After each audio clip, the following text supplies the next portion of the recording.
Welcome to the Journey Mindfulness podcast. And today we have the pleasure of speaking with Robert Christopher Copp, PhD, author and board member of the International Association of Near Death Studies, of which the association has a number of amazing doctors and experiencers, such as Dr. Eben Alexander, Anita Morjani, and of course, Dr. Raymond Moody. So the question to pose to the audience and that we'll kind of unpack here is, what is the greatest lessons about life? Or what if the greatest lessons about life came from those who have glimpsed the afterlife? So Bob is here to help us unpack that question and share about his newest book, Impressions of Near-Death Experiences. Bob believes that the near-death experiencers are our best teachers.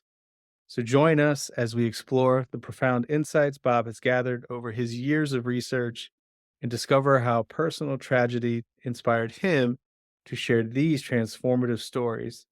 Welcome, Bob. Thank you for having me. It's exciting to be in your show. Thank you. Well, it is a pleasure to have you because you have a very unique voice and you've come across so many people who have so many incredible stories. Um, but one of the things I wanted to ask you about to start off with is I was struck by the art on the cover of your book and Yeah, wanted to invite you if you wouldn't mind sharing the story behind it because I thought it was very interesting.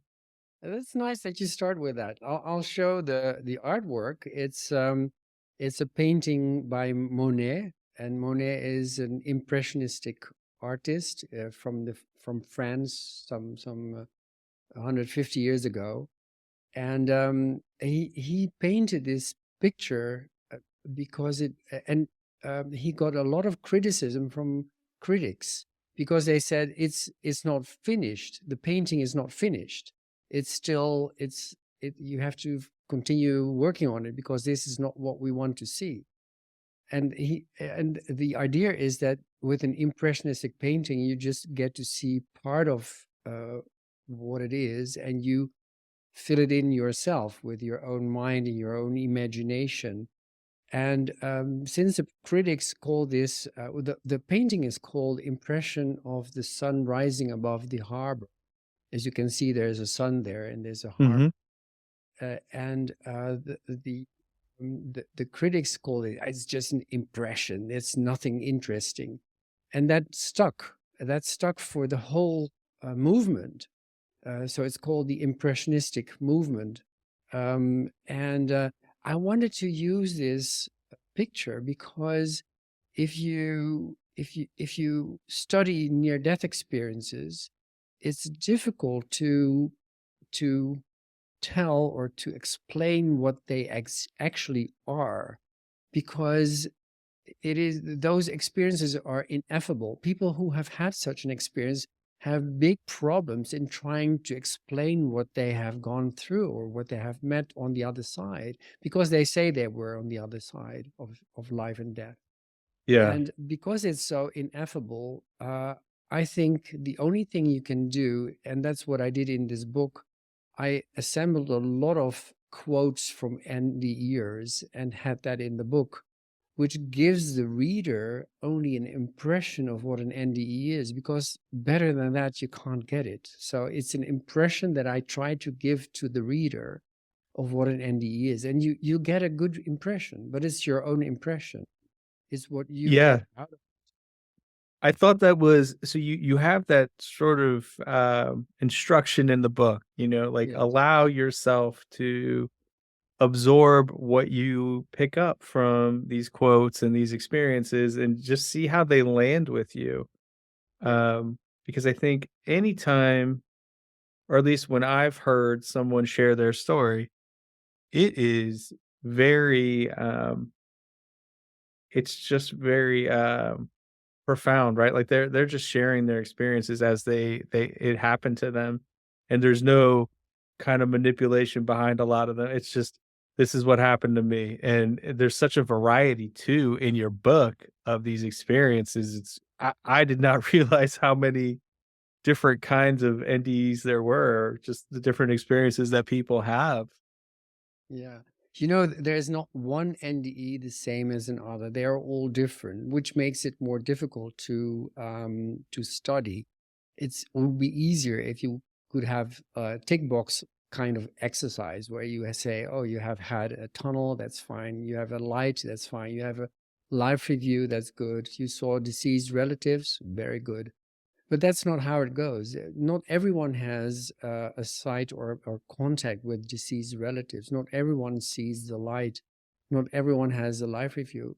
But that makes it very interesting. And that's why I think the only way to get close to what an NDE is and to information from the other side is to look at a lot of those NDEs. And I categorize them in several chapters to capture the main items there. And for me, the main items are especially love, unconditional love, but also unity, life reviews, as I said, that it's a very special place on the other side. It's not from this world. It's totally different, and it's more real than this life, as NDEs say. And there are a lot of what is the purpose of our life? What are the after effects? How do you get out of your body? How do you get into your body again? So such a very interesting topics, and it's covered Yeah. by hundreds of quotes. Yeah. I mean, are they becoming, do you think NDE stories are becoming more widely accepted by the general public? I Yeah. think so because there the medical knowledge is getting better, and our tools to get people back from dying it's improving. So more and more people will have near-death experiences. And having said that, they are all different, as I said. Yeah. What, I know at some point I had read that you had mentioned that you read the book by Dr. Raymond Moody, Life After Life. What got your attention originally about this topic and these stories? Well, I was always spiritually oriented. I wanted to know more about that. I couldn't find that in the Roman Catholic Church, um, where I was brought up in that line. Um, Likewise. yeah, yeah. And then I read Raymond Moody's book, and what struck me was that there was an interview with a woman who had her near-death experience, and in her near-death experience, she had a life review. And what was really striking for me was that there was no judgment in her life review. She had a life in which she not always did nice things to others, like we are no saints, not one of us. Yeah. So we always have some issues, but she was not judged, and there were more of those people in the book that said there's no judgment. And as you know, in Roman Catholic Church there is a lot of judgment, Yes. especially at the end of your life. You will go either to the left or the right, or sometimes you go to purgatory and you hope to be going to the right side. But Yeah. that's not the case, as I understand from NDEs, and that really resounded with me.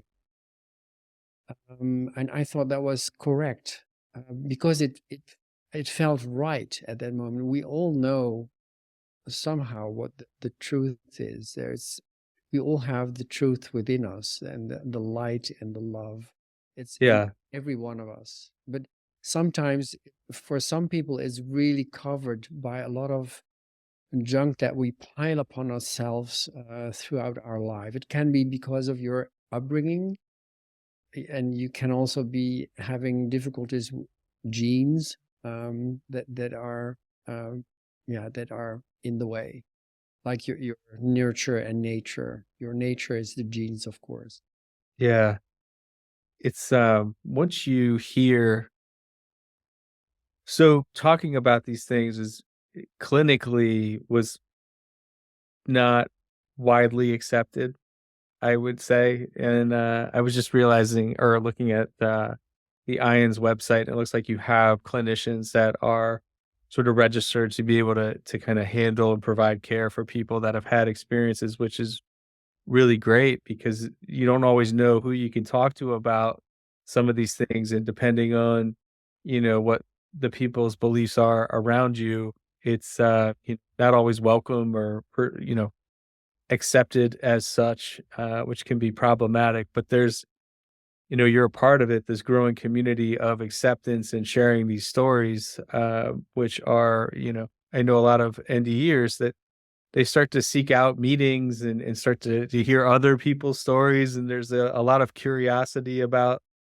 uh, all of the varieties that people experience as well.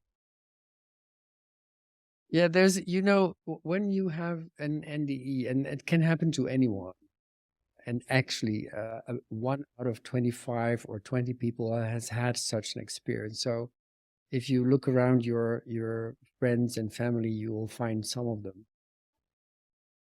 So going back to what I didn't quite finish my thought was with the clinical side of things, a lot Oh yeah. of nurses and or hospice, nurses, and now they also, we have, death doulas now. I don't know how prevalent they are in Europe, but they are, these really special people that kind of are at that moment of death, and Mm. some of the stories that they share are are just remarkable.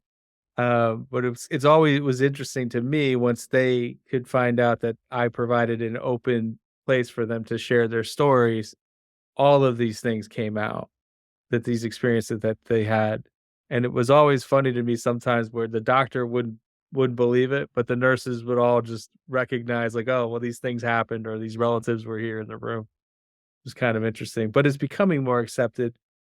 We had mentioned, veridical observation. Yes. Per perhaps we maybe should touch on that now? Yeah, maybe just about the nurses. They are on the front line of at the beds of the people, and they Yeah. they get to see more than the doctors. And so it's and also for people who've had such an experience, it's difficult to talk to their family and friends about this, because they sometimes feel that they can't really tell everyone what they have gone through, because sometimes the people that surround them don't believe in these things, or think that you're gone crazy, and they change. People with an NDE do change a lot, and they sometimes the spouse doesn't recognize the NDE anymore. So that's the problem that arises there as well. And that, Mm. you say something about veridical observations.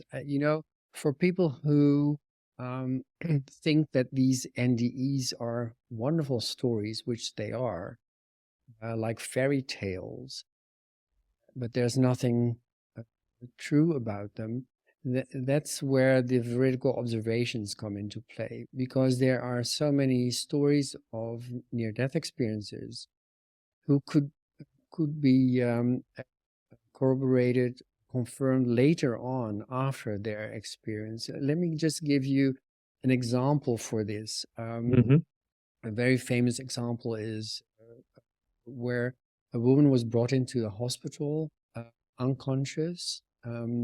And in the hospital, she has her near death experience. She leaves out of the window of the hospital, and she can see the whole hospital from above, but she zooms into a part of the ledge of the hospital, and she finds a shoe there. Now, when she's resuscitated later, she talks to a nurse at the bedside, and she says, this strange thing happened to me. I was just flying out of the window, and I saw a lot of things. One of the things that I saw was a shoe in the ledge of the hospital. And she also had her near-death experience, which was mind-boggling to her anyway. But the shoe, she wanted to know for sure if the shoe was there in the ledge. And this nurse, she went looking for the shoe, and it's it was difficult for her to see through the windows and see the ledge, because at some places you couldn't. So she had to hang out the window, and she really found the shoe, which shows you that this person could have left her body, went out of the hospital, and has seen a place where she couldn't look from out of her body. Yeah. That's what the thing is. And there are so many of these stories where people overhear what the doctors say during an operation, or they can see what happens around the crash site of their car where they have the NDE, and that can be later confirmed. And just let me flash you another book, because this is Sure. a book also published by IANS. It's called The Self Does Not Die. And there are hundreds of these veridical observations in this book. Um, Yeah.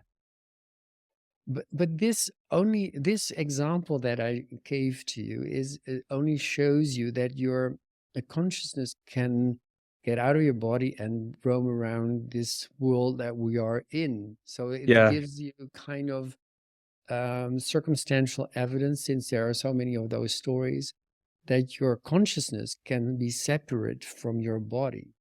Yeah. Doesn't prove that there is this otherworldly environment. Now, there are other veridical observations, and I call them the category 2, because what I just spoke about was category 1. And the category 2 is the stories of people that went to the other side and saw things there or heard things there, and they come back again in their body, and then it proves to be true. And to give you an example here is Fiona Horton. That's a case in the book as well. She Hmm. was having a problem with her, I think, her lungs, and that was okay. But a day later, she had a cardiac arrest, and she had her NDE. And in her NDE, she was walking or floating through the hospital, and she saw her friends coming to the hospital because there was this issue with her illness. And she saw how some people were dressed, and that later it was correct what she had seen. So that is Hmm. category 1 veridical observations. But Okay. she went to the other side, and there was she met a number of relatives that were already deceased, and there was one person coming forward and showed himself as a baby in certain clothes. And this person said to her, "You have to remember me, how I'm dressed, and ask your father about me." And then she went back. Well, she was resuscitated. She came back into her body, and later she could ask her father what this was about. There was this baby boy dressed in this and this kind of clothes. Yeah. And then the father said, "Well, you had a brother before you were born, but the brother died within a few days, and we never spoke about him. It was not an issue that people would speak about to her, because she had always been young, and later it was not necessary, they thought, to talk about this brother. But Wow.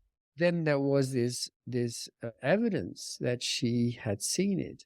And there was another part of the story that she was told that she would meet Raymond Moody, and at that time he was not famous yet.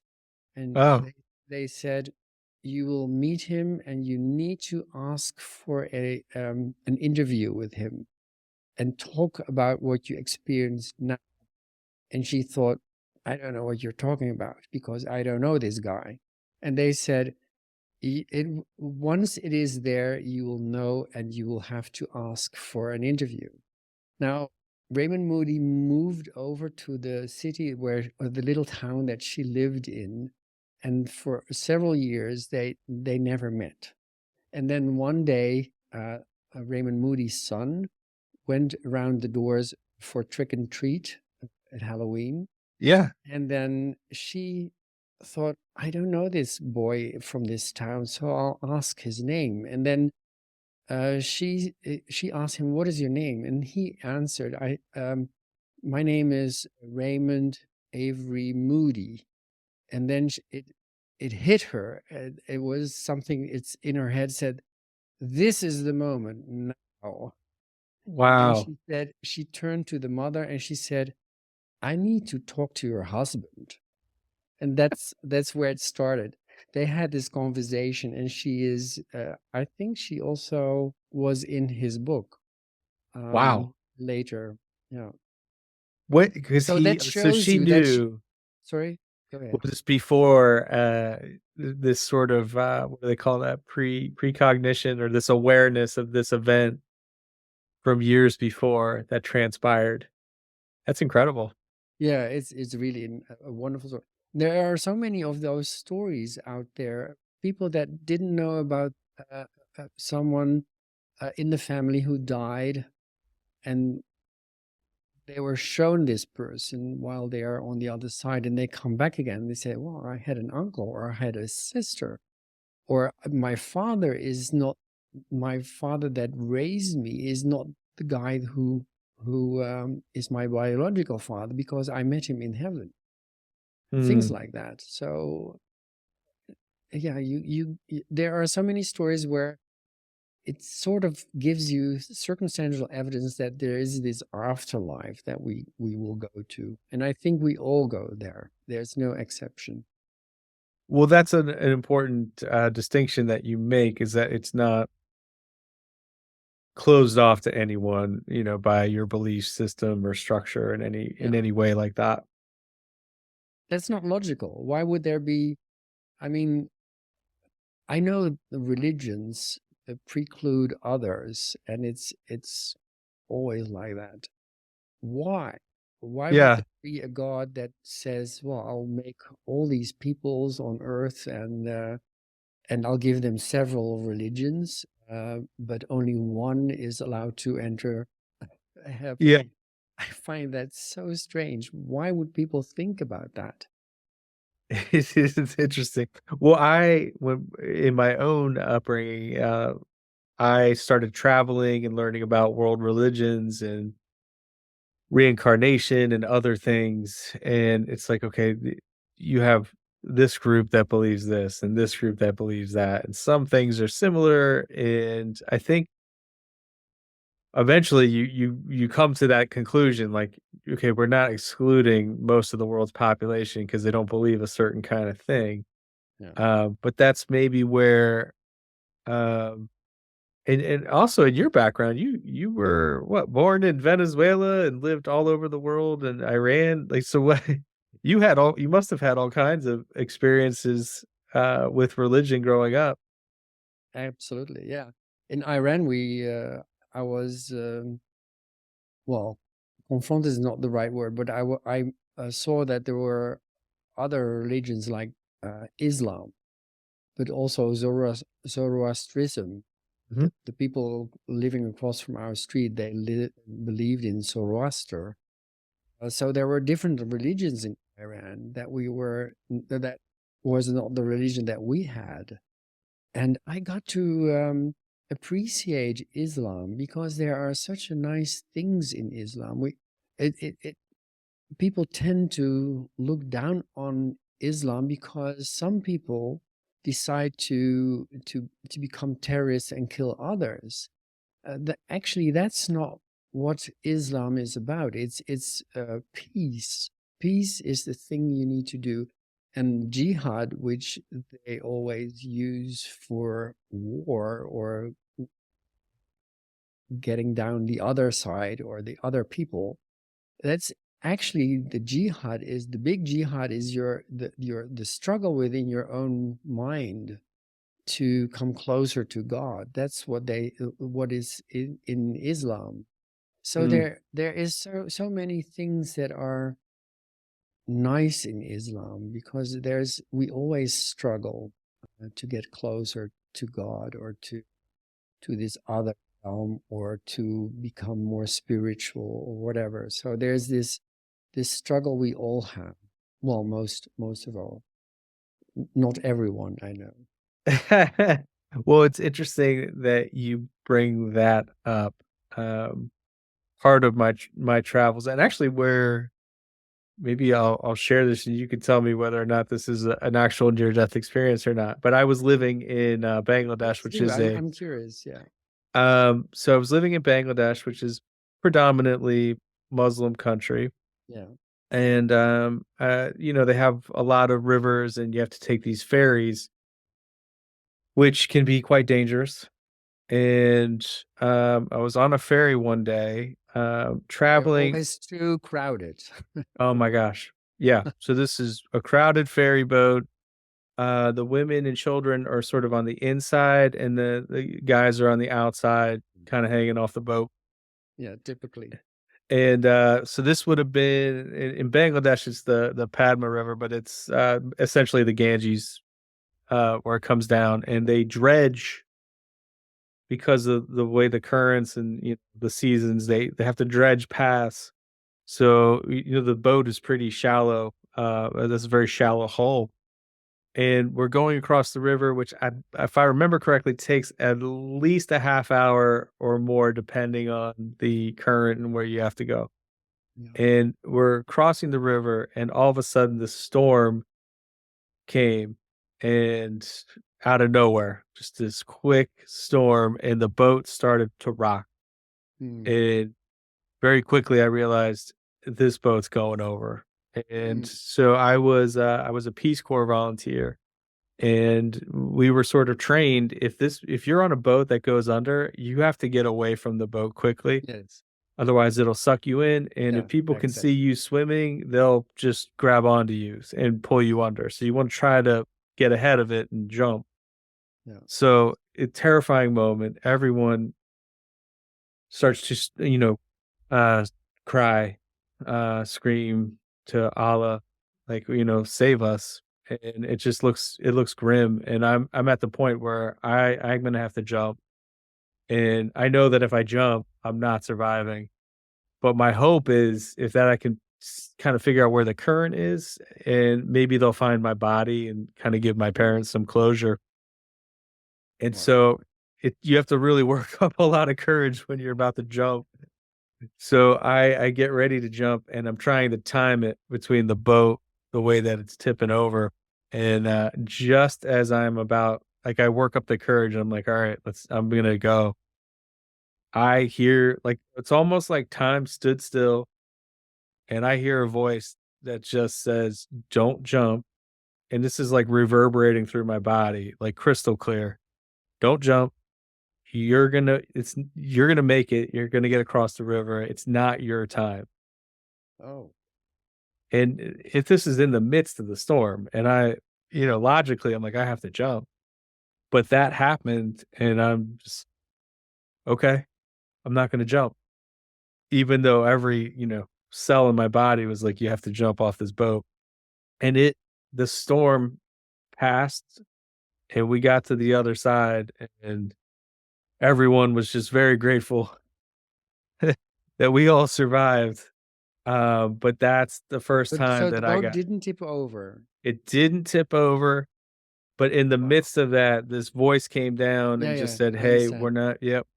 And I felt grateful that I got a glimpse of the other side. Like, like I got to hear something that really happened. But then I didn't really tell anyone about it because, what do you say to somebody? I don't think it's a near death experience because well, with a near death experience you don't need to be dead or near dead in order to have such an experience. People think that it's something that is necessary to have an NDE or to constitute an NDE, but there are also people that have had a, a psychological downturn, really a trauma, where they get to see a kind of near death kind of experience, or when they Mhm. pray or meditate, and sometimes spontaneously.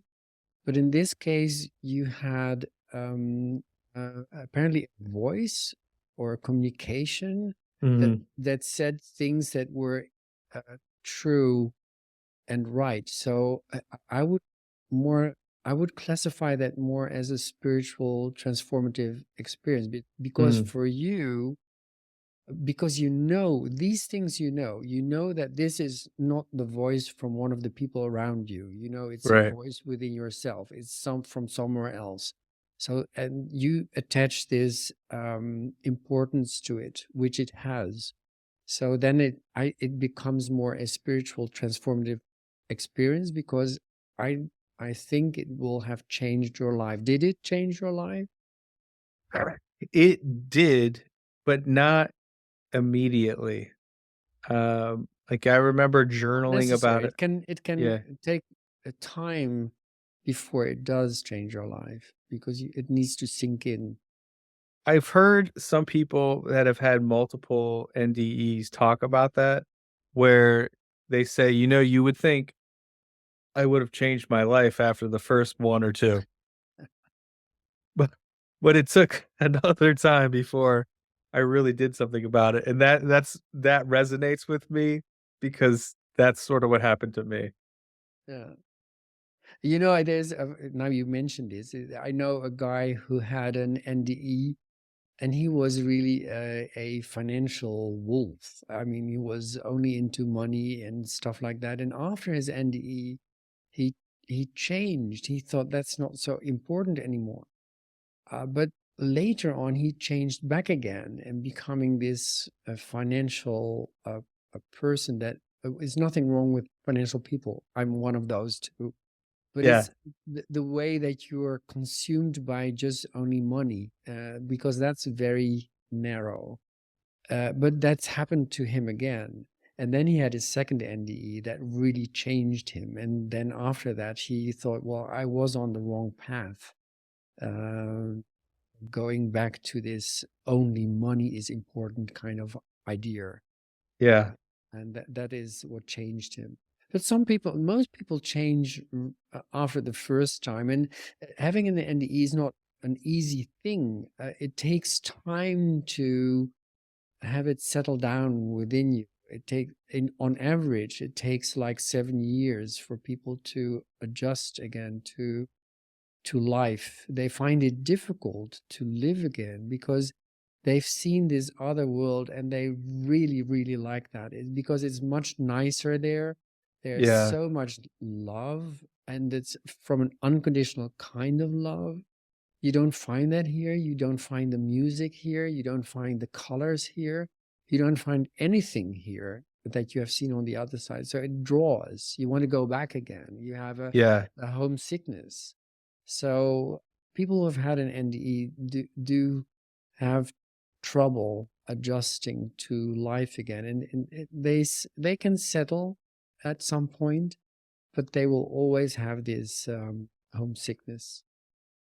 Yeah, that was one thing that did happen in my experience, which was not an NDE, but there was the acceptance of my impending potential death.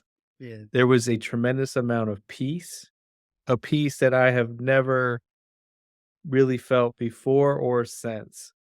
And that's, I think, maybe what you're referencing there is you can go to this place where you lose all sense of attachment to this world, and it's beautiful and it's loving and it's peaceful, and you want to experience that again, Yeah. and Well, life can be you hard. say that you have had felt that peaceful feeling. That's one of the items that are in an NDE. So yeah, that's important to hear. So Well, I think when we are close to death or when we are close to seeing a birth of a child, the thin line between the other side and this side becomes so thin that you it's almost you can almost touch it.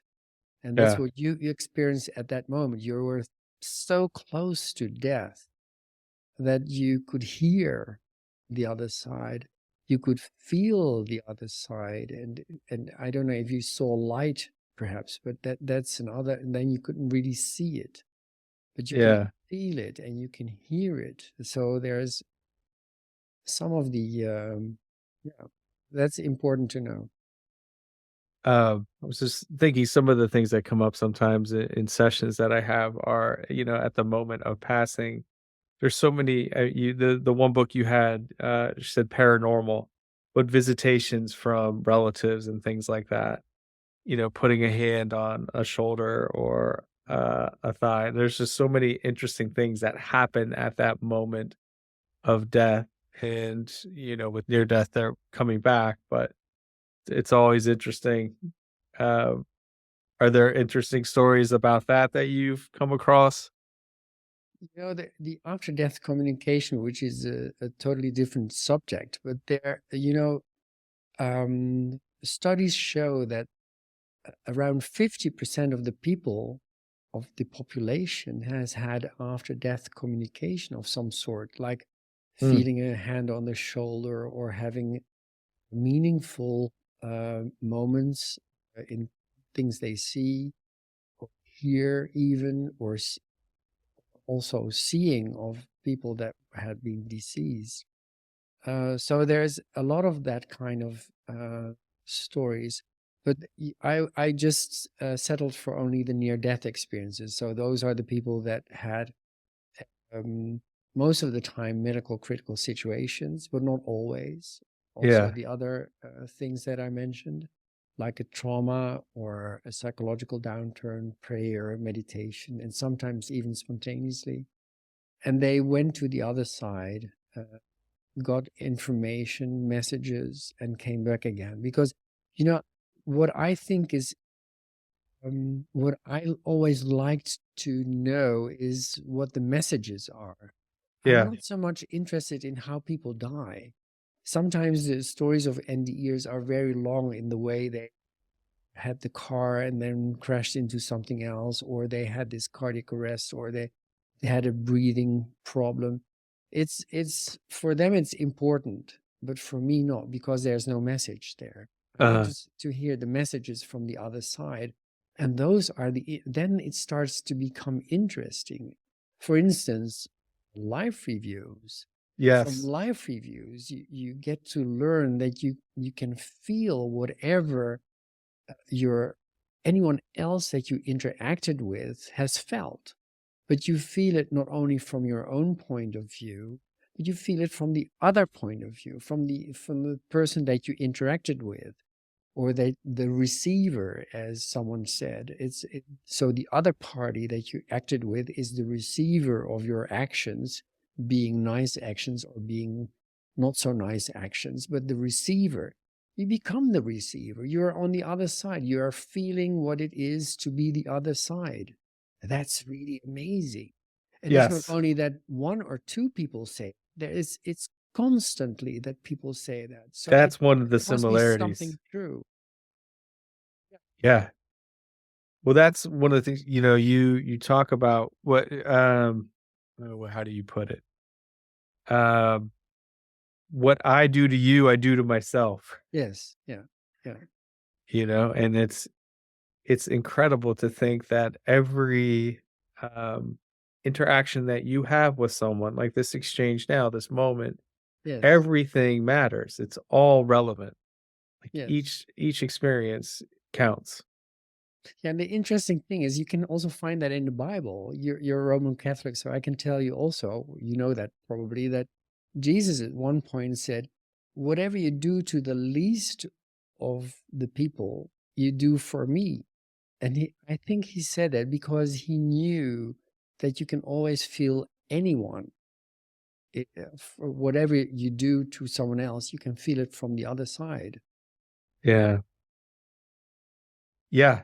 No, it's, one of those things that once you've heard about that, it makes you I don't know how you can hear that and not bring greater awareness to how you are interacting with yourself and people around you. But, I hope that when people realize from veridical observations that NDEs are actually real and that the other side does exist, Yeah. And that also we are more one than we think, because I can feel what you feel, that we will change our lives, that we can become nicer towards other people, but also towards nature.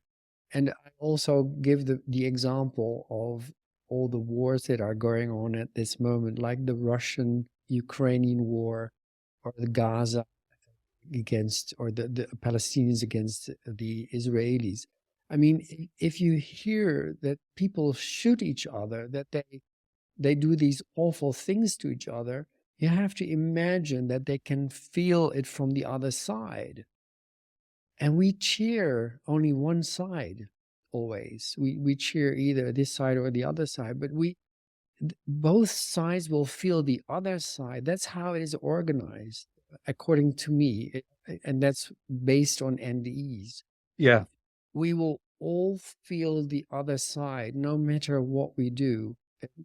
Hopefully it's nice things we do to the other side, but if Yes. in a war we do horrible things to each other, you will feel those things also. And so I pity the Israeli soldiers that go rampaging Gaza, and I feel pity for the Hamas soldiers that were killing others. I feel pity for the Russian soldiers that kill indiscriminately, or the Ukrainians, because they will feel the other side.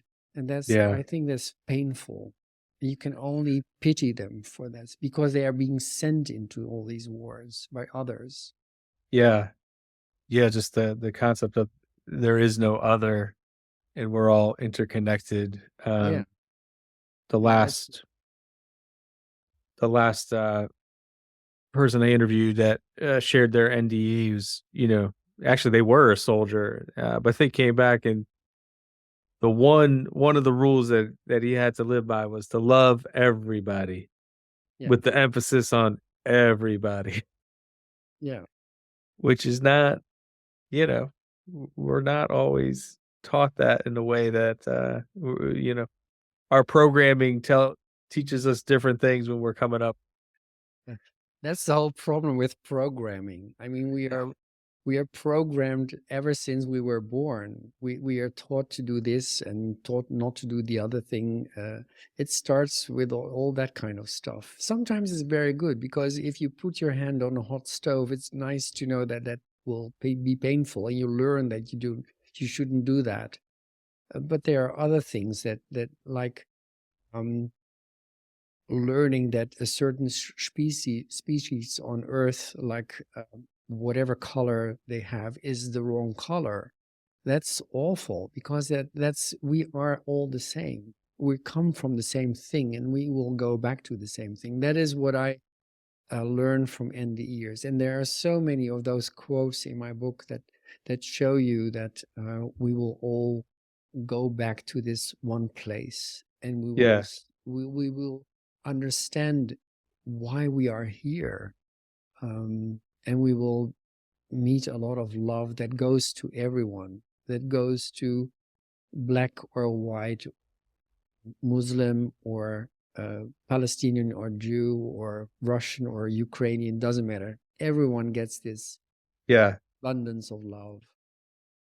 Well, I think that's why, voices like yours and the work that you're doing, writing this book and sharing all these accounts is so valuable as a teacher to, those of us, like me who works on deprogramming a lot of people in a sense, but to give them a glimpse of the other side and to share, about the life review and this love and unity and interconnectedness. It's not just with people, but with the planet as well and animals. Absolutely.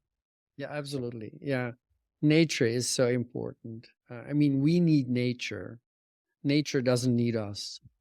Yeah. If we kill nature and we die ourselves, nature will restore. We won't. Uh, Yeah. Well, supposedly we have it in us if we take some of these stories and listen to them and start to implement, this love in our lives towards ourselves and towards others, then, I think by default we get there. My hope anyway. yeah, I believe that we will be helped somehow. There will be help, and it doesn't come from a big army with trumpets and whatever. It comes from people like you, or and maybe me, and also your listeners, Yeah, when they do nice things to others, and cherish nature, cherish others. It comes from normal people, ordinary, absolutely. common people. Well, and that's really, one of the things you talk about is, just being fully immersed in this life in a loving way. When you do that, it's the ordinary moments that make it so special. Yes. It's not these big things that we kind of fantasize about. Yeah.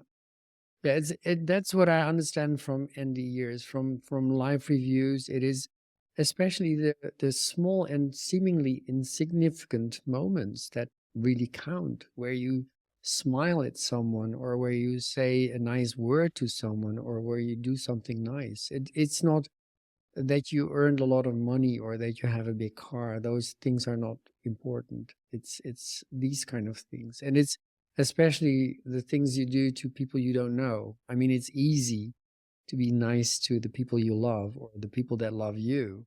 Yeah, It gets more important and more difficult, perhaps, to be loving towards people you don't know. So yeah, people in the street or whatever. absolutely. It's always curious to identify what's coming up and triggering us that we need to work on.